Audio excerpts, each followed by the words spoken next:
Friends chapter number 4 of therapeutics है। ठीक है, ये चैप्टर स्ट्रेचिंग वाला बहुत ज़्यादा लंबा है और बहुत इंपॉर्टेंट चैप्टर है। ठीक है, मतलब जो मेन हमारे चैप्टर स्टार्ट हुए थे वो एक रेंज ऑफ मोशन वाला था। नेक्स्ट चैप्टर ये है, आगे जो है हमारे पास इम्पेयर्ड मोबिलिटी वाला चैप्टर है। ठीक है, इससे सबसे पहले हम लोगों ने क्या करना है, सबसे पहले आप लोगों ने यहाँ पर मोबिलिटी की, फंक्शनल मोबिलिटी की डेफिनेशन करनी है। फिर आप लोग यहाँ पर आएंगे, आपको ऑब्वियसली स्ट्रेचिंग की डेफिनेशंस आनी चाहिए, यानी फिंगर टिप्स में आपको आनी चाहिए। फिर हमारे पास फ्लेक्सिबिलिटी, ये कुछ डायनेमिक फ्लेक्सिबिलिटी, हाइपोमोबिलिटी की डेफिनेशंस है, ये आप कर लीजिएगा, इतनी इंपॉर्टेंट नहीं है।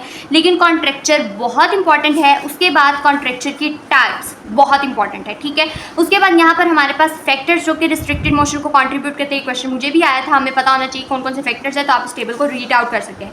सिलेक्टिव स्ट्रेचिंग बहुत इंपॉर्टेंट है, ये टॉपिक आपको पता होना चाहिए। ठीक है, ओवर स्ट्रेचिंग, हाइपर मोबिलिटी की डेफिनेशन आप करना चाहें तो आप कर सकते हैं। उसके बाद हमारे पास ना यहाँ पर ये जो हमारे पास आगे सारे टॉपिक्स हैं ना, ये उन्होंने बहुत लंबे करके एक्सप्लेन किया हुआ है, एक ही बात को बार बार बताया हुआ है। तो हम लोग इसके अंदर जब मैं आपको पढ़ाऊंगी तो मैं आपको बताऊंगी कि आप लोगों ने इनमें से कितने कितने जो है वो पॉइंट्स करने हैं। ठीक है, सेल्फ स्ट्रेचिंग की डेफिनेशन आप कर सकते हैं। ये चीज़ें आपको करने की ज़रूरत नहीं है, बिकॉज ऑब्वियसली आगे हम लोगों ने पूरे चैप्टर पढ़ने हैं, जिन चैप्टर्स के अंदर हम लोगों ने इनकी पूरी डेफिनेशन पढ़नी है, पूरा सब कुछ पढ़ना है। और यहाँ पर ना इतनी प्रॉपर डेफिनेशन उसने लिखी हुई है। आप बस सेल्फ स्ट्रेचिंग करेंगे, ठीक है, वो भी आप चाहे आगे कर ले, सेल्फ स्ट्रेचिंग या मैनुअल मैकेनिकल स्ट्रेचिंग भी कर सकते हैं। ये इंपॉर्टेंट है, इसकी इंडिकेशंस और कॉन्ट्रा इंडिकेशंस बहुत इंपॉर्टेंट है।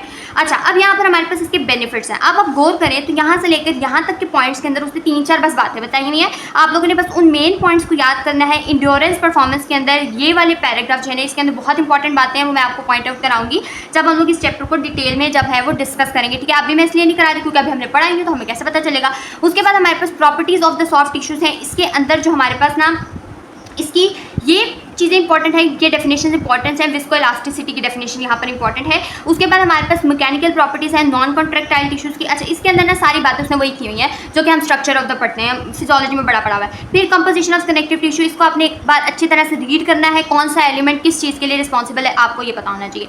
यहाँ पर आप गौर करें तो आपको एंड पे यहाँ पर जो है ना वो 3 लाइन्स मिलती हैं, आप लोगों ने इसको रीड करना है, एमसीक्यू के लिए इंपॉर्टेंट है। उसके बाद हमारे पास है interpreting mechanical behaviour of the connective tissue, stress strain curve, बहुत इंपॉर्टेंट है। आपको इसमें बेसिक डेफिनेशंस मिलेंगी, बहुत आसान भी और आपको आनी चाहिए। ये वाले जो है ना ये बहुत इंपॉर्टेंट है, तीनों ग्रेड्स आपने अच्छे से करने, हमको बहुत एमसीक्यूज इसके अंदर से आए थे। उसके बाद rate dependence, creep, stress, relaxation, ये 3 डेफिनेशन बस आप कर लीजिएगा, साइक्लिक लोडिंग और ठीक है।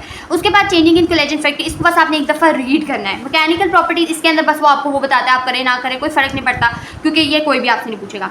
ये इंपॉर्टेंट है। Response to stretch, immobilization, remobilization, immobilization for shorten period, lengthen period. अच्छा, इसके अंदर भी ना 2 बातों को पॉइंट आउट किया गया उसने। यहाँ पर सार्कोमियर एब्जॉर्प्शन को जो है उसने किया हुआ है और यहाँ उसने मायोफिब्रिलोजेनेसिस को किया हुआ है। ठीक है, तो हम ये कर लेंगे। न्यूरोफिजियोलॉजिकल प्रॉपर्टीज हमारी यहाँ पर है। ठीक है, ये इंपॉर्टेंट है, बेहद इंपॉर्टेंट है, like you should know about that. Muscle spindle, Golgi tendon organs, stretch reflex, autogenic inhibition, चारों चीज़ों को अच्छे से पढ़ लेना। उसके बाद ना अब आते हैं हमारे पास अलाइनमेंट एंड स्टेबलाइजेशन। अच्छा, ये डिटर्मिनेंट्स है स्ट्रेचिंग के, ये सब कुछ है इसके अंदर टोटल सा। आप एक बार इसको अच्छे से रीड करें और ये कर लें, बस बहुत है। इतनी सारी डेफिनेशन आपको आनी चाहिए, अंदर से हम खुद भी अपने पास लिख सकते हैं। ठीक है, मतलब हेडिंग पता होगी तो ऑब्वियसली हम लिख सकते हैं, इसमें तो हम मास्टर हैं। उसके बाद हमारे पास ना यहाँ पर जो है ना ये इंपॉर्टेंट है स्ट्रेचिंग की टाइप्स। इसमें हमारे पास स्टैटिक स्ट्रेचिंग आती है। ठीक है, इसके अंदर हमारे पास स्टैटिक प्रोग्रेसिव स्ट्रेचिंग आती है, साइक्लिक इंटरमिटेंट स्ट्रेचिंग आती है। ठीक है, ये आप लोगों ने स्ट्रेचिंग के टाइप्स को करना है, हर सूरत करना है।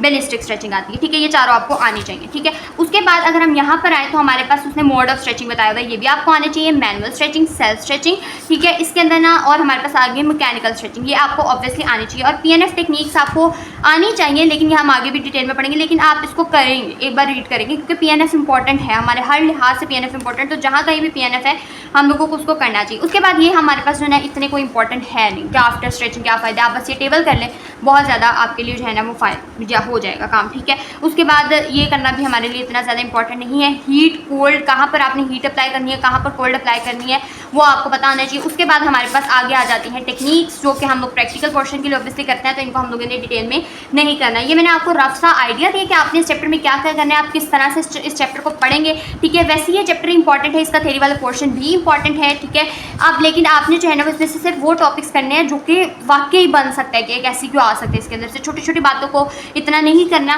ठीक है, लेकिन कुछ बातें ऐसी हैं जो इसके अंदर इंपॉर्टेंट, जो कि मैं आपको तब मार्क कराऊंगी जब हम लोग इस चैप्टर को पढ़ेंगे।